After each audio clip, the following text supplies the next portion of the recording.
Unang Kronika, Kabanata 9. Ang lahat ng mamamayan ng Israel ay naitala ayon sa kanya-kanyang lipi. Ito'y nakasulat sa kasaysayan ng mga hari ng Israel. Ang mga taga-Huda ay ipinatapon sa Babilonya bilang parusa sa kanilang kasamaan. Ang mga unang bumalik sa kanilang mga lunsod at lupain ay ang mga pari, mga Levita, mga tagapaglingkod sa templo at mga karaniwang mamamayan. May mga angkan sina Huda, Benjamin, Ephraim at Manases na tumira sa Jerusalem. Sa angkan naman ni Perez na anak ni Huda ay si Utay na anak ni Amihud at apo ni Omri. Ang iba pang angkan niya ay sina Imri at Bani. Sa angkan ni Sela, si Asaya ang pinakamatanda at ang mga anak niya. Sa angkan ni Zerah, si Jeuel at ang kanyang mga angkan. Lahat-lahat ay 690 pamilya. Sa lipi naman ni Benjamin, si Salu na anak ni Mesulam, na anak ni Hodavias, na anak naman ni Asinua, si Ibnias na anak ni Jeroham, si Ela na anak ni Uzi, na anak naman ni Mikri, si Mesulam na anak ni Sifatias, na anak ni Reuel, na anak ni Ibnia. Ang kabuuan ng kanilang mga angkan ay umaabot sa 956. Lahat sila'y pinuno ng kani-kanilang sambahayan. Sa pangkat naman ng mga pari ay kabilang sina Jedaias, Joyarib at Jakin. Si Azarias na anak ni Hilkias ang pinakapuno sa templo.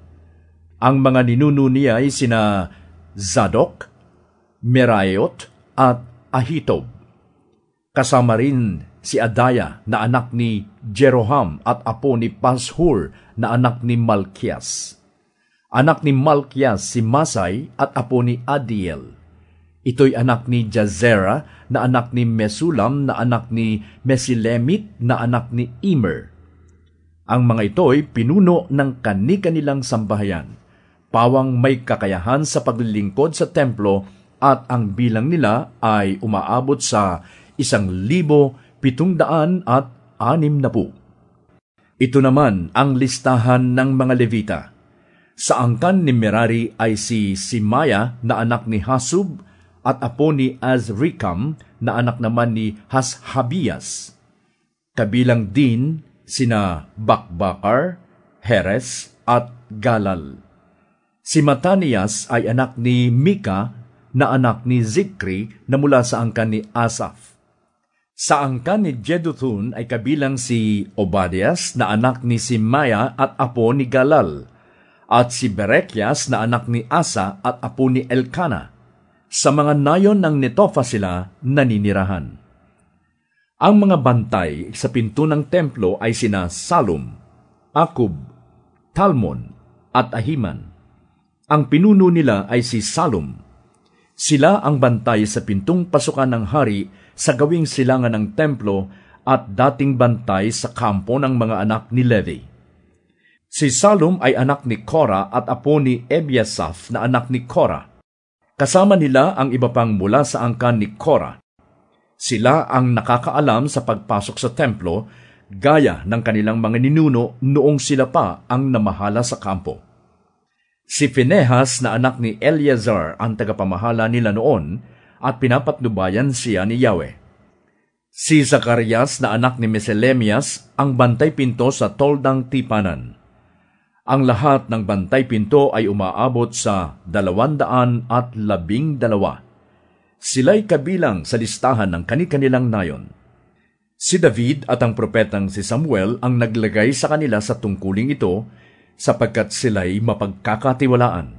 Sila at ang kanilang mga anak ang naging bantay sa pinto ng templo. Sa 4 na panig nito, sa silangan, sa kanluran, sa hilaga at sa timog, ay may mga bantay. Ang mga kamag-anak nila sa mga nayon sa paligid ay dumarating doon tuwing 7 araw upang makatulong nila. Kailangan nilang gawin ito sapagkat ang 4 na Levitang bantay doon ay namamahala rin sa mga silid at kayamanang nasa templo.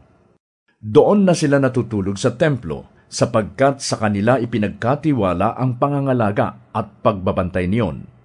Sila rin ang nagbubukas ng templo tuwing umaga. Ang iba sa kanila ay tagapangalaga ng mga kagamitan sa paglilingkod, sapagkat kailangang bilangin nila iyon tuwing gagamitin at ibabalik sa lalagyan.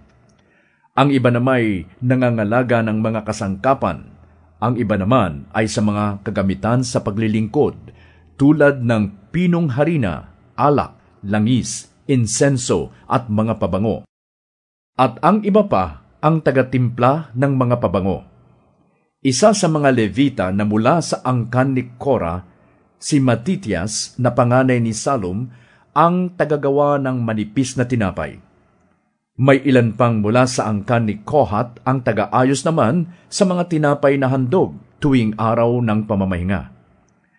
Ito ang mga pinuno ng mga sambahayang Levita na umaawit at doon na rin tumitira sa mga silid sa templo. Wala silang ibang gawain sapagkat kailangang gampanan nila ang kanilang tungkulin araw-gabi. Sila'y mga pinuno ng mga sambahayang Levita ayon sa angkan at sila'y sa Jerusalem naninirahan. Doon din tumitira si Jelhiel, ang nagtatag ng bayan ng Gibeon. Ang asawa niya ay si Maaka. Ang mga anak nila ay sina Abdon, Zur, Kish, Baal, Ner, Nadab, Gedor, Ahio, Zacarias at Miklot. Si Miklot ang ama ni Simeam at ng iba pang kamag-anak nilang nakatira sa tapat ng Jerusalem. Si Ner ang ama ni Kish na ama naman ni Saul. Si Saul ang ama ni na Jonathan, Melkisua, Abinadab at Esbaal. Ang anak ni Jonathan ay si Meribaal na ama naman ni Mika. Ang mga anak ni Mika ay sina Piton, Melek, Tareya at Ahaz. Si Ahaz ang ama ni Jara, at si Jara naman ang ama ni na Alemet, Asmavet at Zimri. Si Zimri ang ama ni Moza, at si Moza naman ang ama ni Binea na ama ni na Refaya, Elasa at Azel. Ang mga anak ni Azel ay sina Azrikam, Bokru, Ismael, Seraya, Obadias at Hanan.